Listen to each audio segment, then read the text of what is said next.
आजादी मांगने वाले ये राजसमंद जिले के लोग हैं।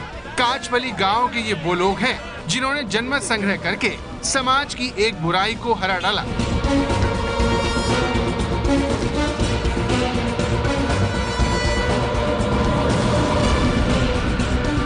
नशे के खिलाफ इस जंग में महिलाओं ने निर्णायक भूमिका निभाई।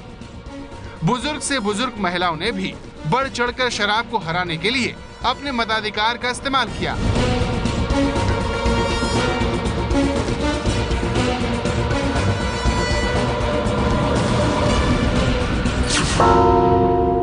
राजसमंद की ये घटना करीब 1 साल पुरानी है, लेकिन धीरे धीरे राजस्थान के दूसरे गांव भी राजसमंद जिले के काचबली गांव के बताए रास्ते पर चलने लगे हैं।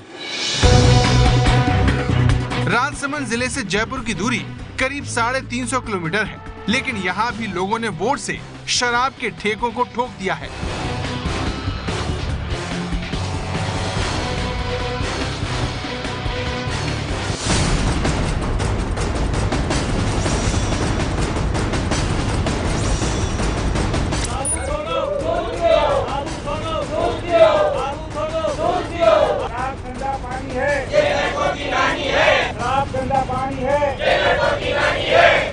शराब गंदी चीज है, ये बात जयपुर के रोजदा गांव के लोगों को समझ में आ चुकी है। करीब साल भर के धरने और वोट के बल पर यहाँ के 5 गांव में शराब की दुकान पर ताला लगने जा रहा है। रोजदा गांव के कुल 4206 मतदाताओं में से 2581 ने वोटिंग में हिस्सा लिया। शराबबंदी के पक्ष में 2270 और विरोध में 170 लोगों ने मतदान किया। 141 वोट खारिज हो गए। वो ये चाहते थे कि शराब नहीं बिके वो 88% वो 88% थे, और जो चाहते थे कि शराब बिके वो जो चाहते थे भाई शराब बिके वो 6.5%, 6.85%। दारू छोड़ो दूध पियो, दारू छोड़ो दूध पियो, शराब गंदा पानी है, ये नानी है। 19 मार्च को शराब के खिलाफ जंग जीतने के बाद भी ये लोग थमने को तैयार नहीं हैं। इस गांव के सरपंच का कहना है कि जब तक शराब की दुकान बंद होने का सरकारी फरमान जारी नहीं हो जाता, वो लोगों के साथ धरने पर बैठे रहेंगे। दारू छोड़ो।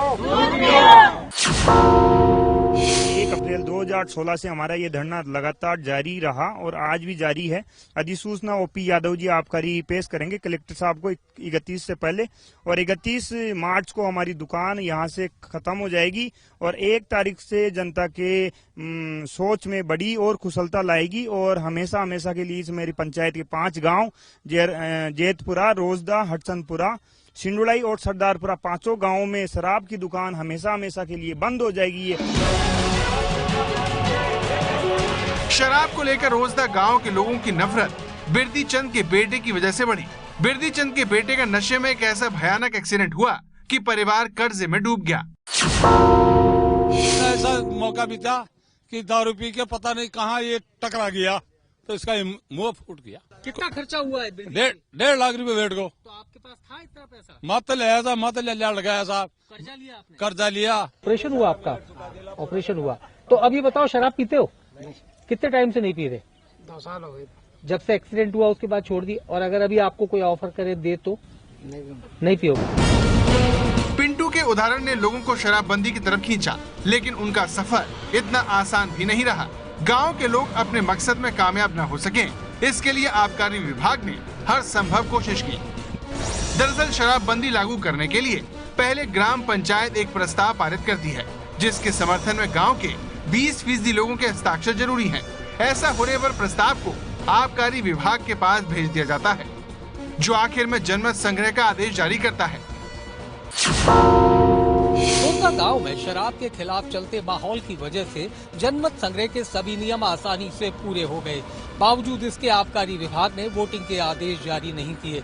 ऐसे में लोगों ने अदालत का दरवाजा खटखटाने का फैसला किया। रोजदा ग्राम पंचायत में जो प्रस्ताव पारित हुआ, उसके समर्थन में जरूरी 20% के बदले 24% लोगों ने हस्ताक्षर किए। फिर भी आबकारी विभाग ने वोटिंग के आदेश जारी नहीं किए। ऐसे में गांव के लोग राजस्थान हाईकोर्ट चले गए। हाईकोर्ट के आदेश के बाद वोटिंग हो सकी। ने 27 अप्रैल 2016 को 20% के हस्ताक्षर सत्यापन अभियान की बजाय 24% का करारा जवाब सरकार को दिया आखिरकार हमने सरकार के रूखे रवैये से हमने उच्च न्यायालय के माध्यम से फैसला करवाकर छोड़ा और 19 मार्च 2000 रोजा गांव के लोगों ने मिसाल पेश की है कि अगर सरकार, आबकारी विभाग और प्रशासन आपके यहाँ पर शराब के ठेकों की बंदी नहीं कर सकता तो जनमत करवाइए। और अब ये जो बात है ये धीरे धीरे दूसरी जगह भी फैल रही है। हम यही चाहते हैं, समीप की पंचायत, ग्राम पंचायत भी यही चाहती है कि हम इनसे कुछ गाइडलाइन लेकर इस मुहिम को हमारी पंचायत में भी चलाएं और इसके आसपास के गांवों की कई पंचायतें इसके लिए आगे बढ़ने को तैयार हो रही हैं। ज़्यादा बेहतर होगा कि बजाय सरकारी शराब की दुकान में ताला लगाने से अच्छा है कि लोगों को जागरूक किया जाए। राजस्थान में जिस तरह शराबबंदी के पक्ष में माहौल बन रहा है वो राजस्थान सरकार के लिए घाटे का सौदा साबित हो सकता है। दरअसल राजस्थान सरकार को हर साल शराब से तकरीबन 800 करोड़ रुपए का राजस्व मिलता है। ऐसे में हर जिले में अगर रोजदा गांव का अनुसरण शुरू हो गया तो राजस्थान सरकार को एक बड़े राजस्व से हाथ धोना पड़ सकता है। इसके समर्थक रहेगा, विशेषकर जब जनता का आग्रह हो इसके लिए, तो सरकार को बिल्कुल संवेदनशीलता के साथ जनता का सहयोग करना चाहिए और हम इसके पक्षधर हैं। हमारे एक विधायक ने कल विधानसभा में एक प्रश्न उठा करके सत्ताधारी पार्टी से पूछा भी था, जिसके जवाब में एक बहुत लचर बयान गृह मंत्री का आया। इससे पहले हमने आपको शराब के मुनाफे में झूमती छत्तीसगढ़ सरकार की खबर दिखाई थी। बताया था आपको कि कैसे सरकार जनता की अवहेलना कर रही है। अब वसुंधरा सरकार की भी यही हरकत सामने आई है। लेकिन पहले छत्तीसगढ़ और अब राजस्थान में जिस तरह से लोग शराबबंदी के समर्थन में आगे आ रहे हैं, उससे एक बात तय है कि आने वाले वक्त में सरकारों को शराब के मुनाफे के मोह को छोड़ना पड़ सकता है। ये है एबीपी न्यूज़, आपको रखे आगे।